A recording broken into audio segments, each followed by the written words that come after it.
আগে এটা ব্যাক করে দে একবার আর ব্যাক ওই মারছিস মারছিস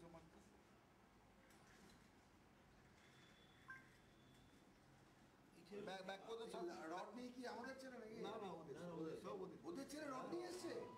এবার আমাদের ঝাড়ুদারটা যাচ্ছে পাম্পের স্টাফটা কাজ করবে কি করে? তাই তো হ্যালো ওই জায়গাটা একটু ঘুরিয়ে দিন না। এই জায়গাটা এই দেখ এটা মাল এটা মাল মাল কম মাল আপনি বাইক পাই